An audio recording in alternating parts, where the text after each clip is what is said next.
title is called The Biggest Marketing Fails in the Music Industry by Matty Balls.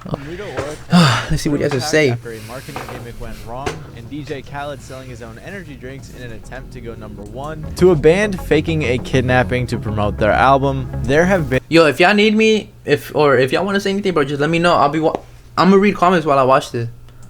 And a lot of bad marketing attempts done by popular artists. So today we're going to be looking into some of the worst ones, starting off with DJ Khaled's energy drink. Also, by the way, this is a follow-up video to one I did about 7 months ago, so any bad marketing attempts you don't see in here are probably in that one, and I'll link it down below if you want to check it out after this. So DJ Khaled attempted to sell... Yo, I can't stop glazing with his album Father of Assad.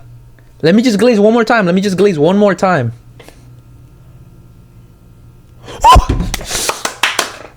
Yo, I'm gonna make a stream with him. I'm gonna hop on his stream. Yo, I'm gonna do a catch with Gideon, the man himself. I'm telling you, I'm gonna do one with him. All right, back to the video. I gotta stop glazing. If you guys remember back when Tyler the Creator and DJ Khaled were battling for #1, you may also remember this video. I say this too. I make albums so people can play it and you actually hear it.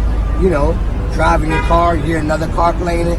You know, go to the barbershop. DJ Khaled was mad that Tyler the Creator's album Igor went #1 instead of his album Father of Assad, which got bumped down to #2. In the same video, many people seem to forget that DJ Khaled called out Billboard because they did something that really upset him. I can't find the original clip, but I'm like 90% sure before the Tyler part, he was talking about Billboard. You see, when DJ Khaled released his album Father of Assad, he did an album bundle with energy drinks. Him and Tyler were apparently neck and neck in terms of streams, so Billboard looked into their bundles for discrepancies, and this is what they found. He partnered up with shop.com and bundled his album with Awake and Turn Up Energy. There were a bunch of ads that said things like stay woke with Awake and DJ Khaled's new album, or this article that said buy Awake. What happened to DJ Khaled anyways, bro? I haven't heard of him in forever. He fell off, in my opinion. I think he fell off.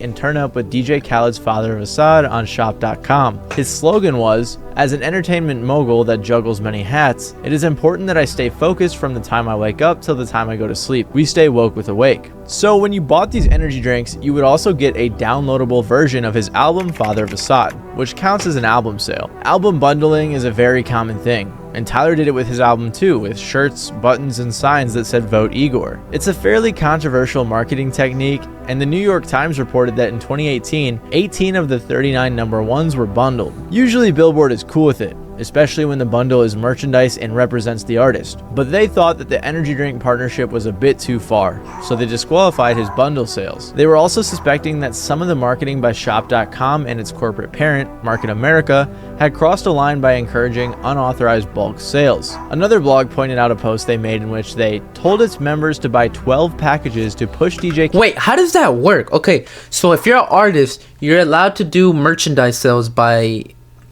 promoting. Okay, so you can promote clothing, you can promote stuff like that, but drawing the line is whenever you have an energy drink on your album. How is that pushing the limits? I feel like that's not bad at all. How is that even bad? Yo, that...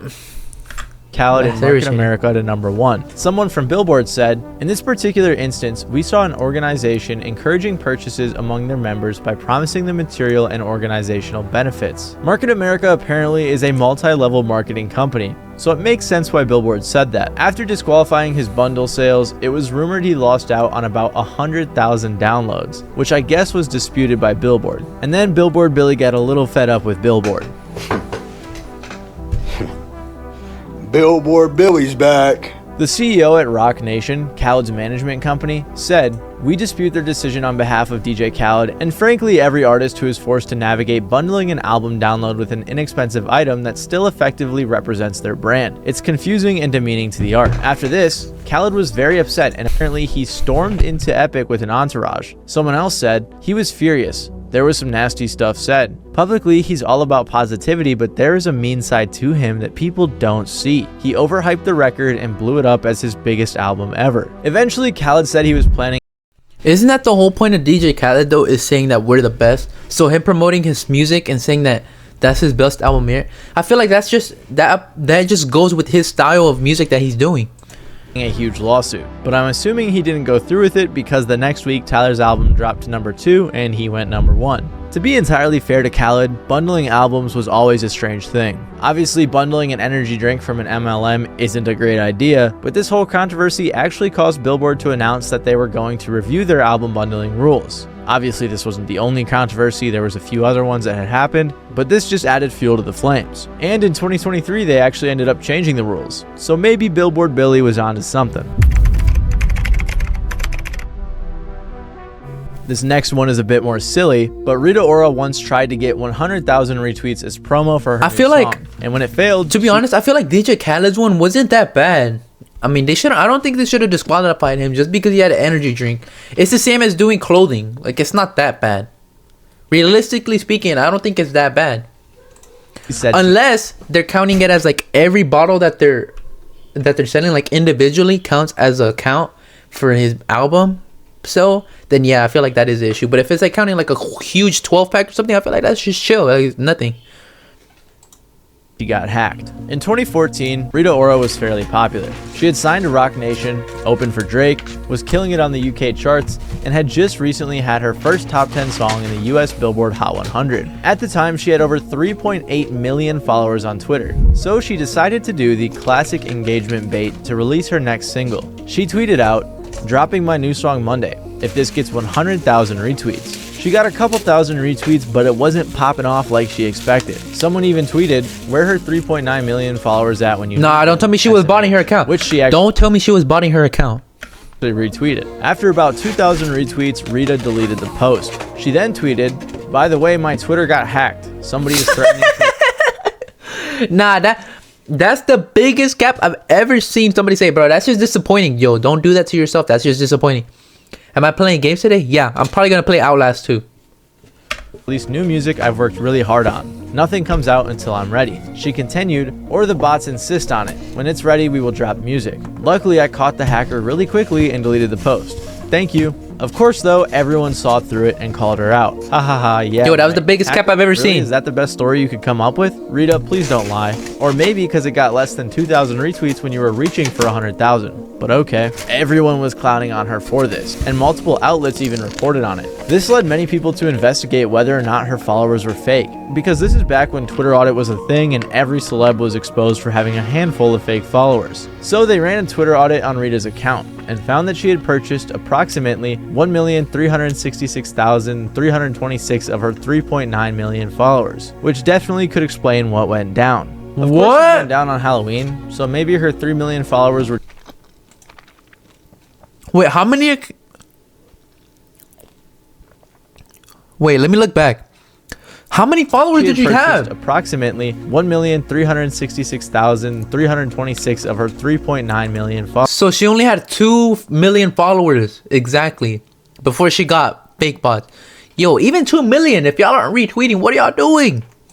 Followers, which definitely could explain what went down. Of course, this went down on Halloween, so maybe her 3 million followers were just out trick-or-treating.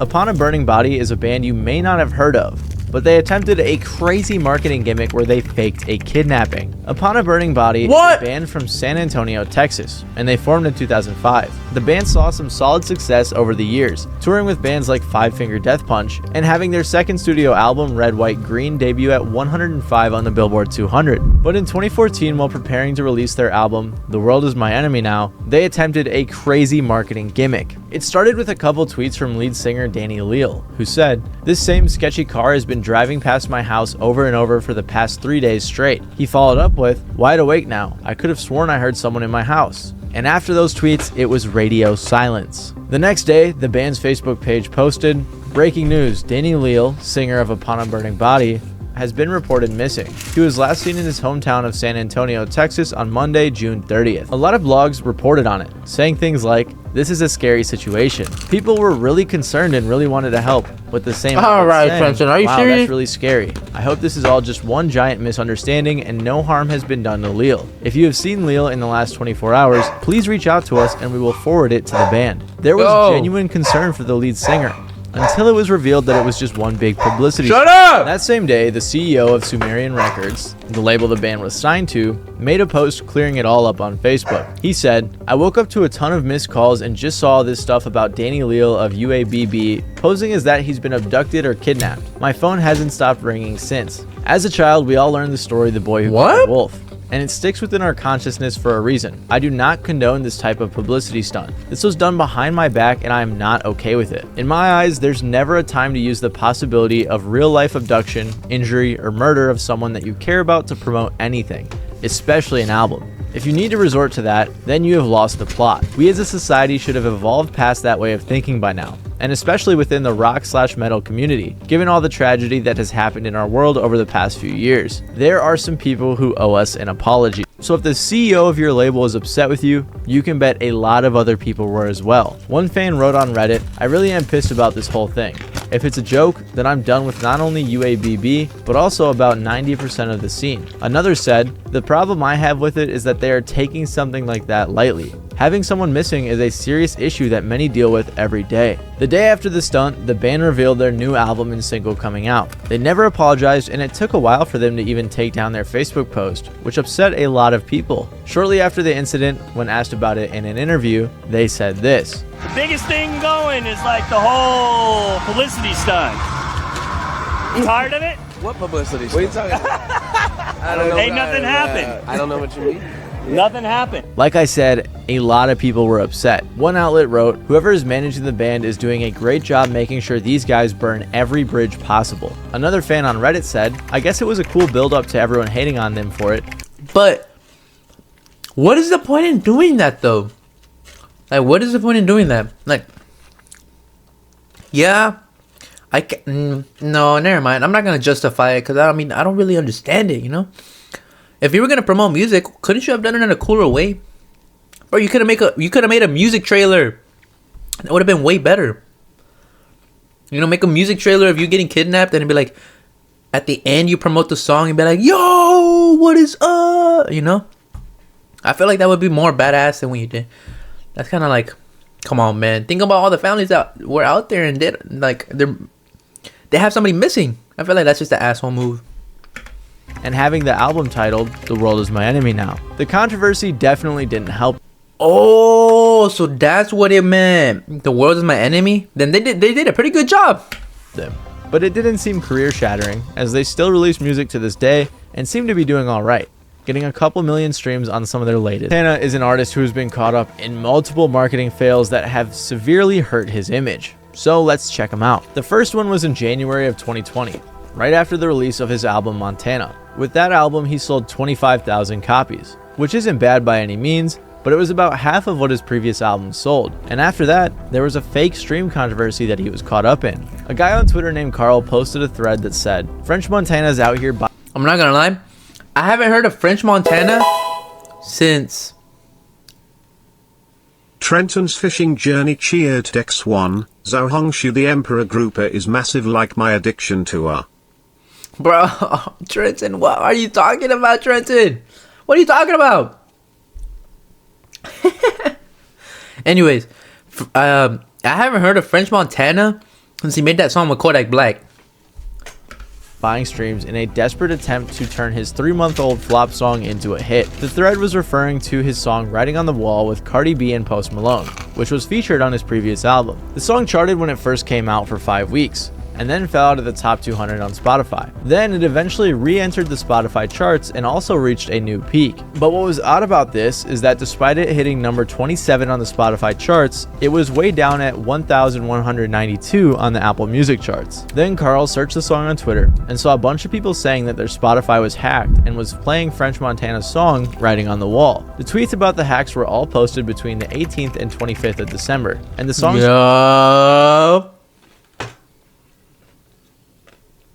Don't tell me he faked listen to his music, bro. That's the definition of falling off. If you have other people, or if you have a hacker hacking to get other people to listen to their music, that's kind of sad. Don't tell me that's what you did, bro. So it was basically confirmed that French Montana was faking streams. This clearly was a very bad look for French Montana, but he wasn't done with bad marketing gimmicks. In October of 2021, someone tweeted a Squid Games meme that said, "For the next game, you need to name 5 French Montana songs without features." Then French Montana responded with like 10 songs, then said, "Now eat a dick. I'm dropping a solo track this week." And after that, someone responded saying, "All you proved is that French Montana is the only person who can name 5 solo French Montana songs." Then he proceeded to have a Twitter meltdown, just spamming about how people have amnesia and are forgetting all of the amazing albums that he had given them. It turns out though, that this meltdown and the whole idea that the listeners have amnesia was actually just promo for his album, They Got Amnesia. He dropped the lead single for the album FWMGAB right after the Twitter drama, watermelons. so what are you it was clearly talking about? an attempt at promotion. Months later, he finally dropped They Got Amnesia, and I gotta say, this marketing gimmick seemed to just have people clowning on him rather than actually checking out the album. But again, the poor marketing still was not over for our boy French. Most recently, this past year, French Montana released his album Mac and Cheese 5, but he didn't release just one version of the album. He released multiple versions of every single song. Now what French Montana did was not just release Mac and Cheese 5, but he released it again, and again, and again, and again, and again. And if these I'm not gonna lie, this kind of looks a little too familiar with other rappers that I know, and I'm not gonna name them because they do like to get a little butthurt real quick if somebody says anything bad about their name. But I don't mean any disrespect. But why make the same song over and over and over and just put different, like, you know, like make it slow, make it fast, make it like, bro, you're just gonna fall off quicker. You're just gonna fall off quick. versions of the album were not enough to get your attention on streaming services, don't worry, because French then went on to release every version of the album's 21 songs. Acapella? Part of the reason he did this is so that it would show up a bunch on every featured artist's Spotify page. On top of that, he released a 126 song version of the album called Mac and Cheese 5 Versions. One person tweeted, "This looks like a cry for help. Like, damn, you must really need streams." It was just a really pathetic attempt to put his songs everywhere so he would get more streams. Which is crazy because the only way I heard about this album was from the controversy, and it definitely didn't make me want to check it out. And after all that, he only sold 34,000 copies first week, which was more than his last 2 albs, which is good, I guess. That's crazy. If it weren't for another alleged scam that he was involved in to boost sales. Right before Mac and Cheese 5 dropped, he released vinyls for pre-order that were only $5. A lot of people wanted $5 vinyls because that's pretty cheap, so he did a decent amount of sales. According to Billboard, for these sales to count, they would have to be shipped by the album's release date. Then a Twitter user by the name of Droz said, French Montana sold vinyl records on his site for $5 pre-orders back in January. With all the albums needing to be shipped on release date to count towards sales, it seems almost everyone that purchased it has had it delivered to a random address. This seems to be a case of fake shipping confirmations in order to boost sales numbers for the album. You stoop low, and you're only going lower. First you fake streams, then you just spam and spam and spam and spam the album. Now you got people getting fake delivered merch. Not even merch, vinyls. Bro, you're only ruining your career. What are you doing? A lot of people responded to the tweet saying that the same thing happened to them, that their record was supposedly delivered but to some random ass location. So basically what this tweet and response means is that French Montana's team had a bunch of fake shipping confirmations made in an attempt to get those sales in. Again, after 2 lame marketing gimmicks and 2 more scams, it's hard to believe people. Yo, Travis Scott, you better not be lying to me right now, because I do have 2 hoodies that have not been delivered yet since November of 2024. I have 2 hoodies that I ordered from you. You better not disappoint me and do the same thing that French Montana did to his fans. Better not do the same thing that French is doing to his fans. Yo, how long did it take for a hoodie to get shipped? Okay, let's see. November, December, January, February. We're already in March. It's about to be 5 months since I got a hoodie shipped to me. people will take him very seriously. French Montana has put out some good songs in his career, but he also is really good at being bad at marketing. Hopefully in years to come, he hires a better marketing team because they aren't doing so hot. What? 72 years to get one? Now we're gonna look into 2 marketing stunts that backfired Why did it take in a so pretty long? funny way. Starting off, Yo, why did it even take so long for a hoodie to get shipped out to me? I don't even... 72 years is kind of crazy. off with Taylor Swift. In 2012, Taylor Swift hosted an online contest called Taylor Swift on Campus, in which she promised a live performance and a $10,000 donation to the most voted school. And you may be wondering, how did it backfire? Well, 4chan got a hold of this contest and wanted to prank her. Someone wrote, Taylor Swift is having a competition to perform at the school who has the most votes online. Let's make her go to Horace Mann's School for the Deaf. I should have bought it in People person. hopped on this quickly, I should have. with one person replying, and we can revote daily. Don't forget. Someone else said, still, this has potential for epic lulz. I voted, will do so daily and shall bump this with all my might. Over 49,000 people ended up voting for this school, and it was quite controversial. Many people thought it was insensitive, while others thought that it brought awareness to the deaf community's appreciation for music. The school's headmaster said he would be happy to have the 22-year-old singer perform. He said, there are accommodations that make music come alive for deaf people. It might have been done with malintent, and shame on them. But what a great opportunity for us. People noted that Taylor said in the rules she can back out of the performance, and thought she'd look bad backing out of this, but voting wasn't over. Eventually, the organizers removed Horace Mann from the contest, which definitely would have been a bad look if it weren't for the fact that Taylor Swift and 4 other organizations decided to donate $10,000 to the school. So the backfired. Damn! And the school's headmaster said, are we the winner? Absolutely. This incident was very reminiscent of something that happened to Pitbull the same year. Pitbull teamed up with Walmart in a promotion and said that he would perform at the most liked Walmart location in response to a Facebook post they made. Then, a writer for the Boston Phoenix said it would be funny to send Pitbull to the most remote Walmart possible. And just like a slightly less insensitive version of the 4chan crowd, people rallied together to send Pitbull to a Walmart in Kodiak, Alaska. For reference, this town had about 5,000 people the last time a census was done in 2022. People got pretty excited, and everyone thought it would be funny to send Pitbull to Alaska, with hashtag #ExilePitbull trending on Twitter. The post got over 70,000 likes, and Pitbull was going to Kodiak, Alaska. Despite the prank, everyone actually kept a very good attitude, including Pitbull. He ended up going to Kodiak, Alaska and performing at the Walmart, Trenton's so everyone was fishing pretty journey hyped about it. cheered Again, X1. the backfire Penis, backfired, penis, and penis, Pitbull big ending good on the promotion. So yeah, I just wanted to do a bit more of a light-hearted video and look into some funny marketing gimmicks. Well, most of them were light-hearted, not all of them. But yeah, I hope you guys enjoyed this video, and if you did, make sure to leave a like down below. And if you really enjoyed, make sure to subscribe. Other than that, this has been Matty Balls, and I'll see you guys. Yo, W video, yo. 3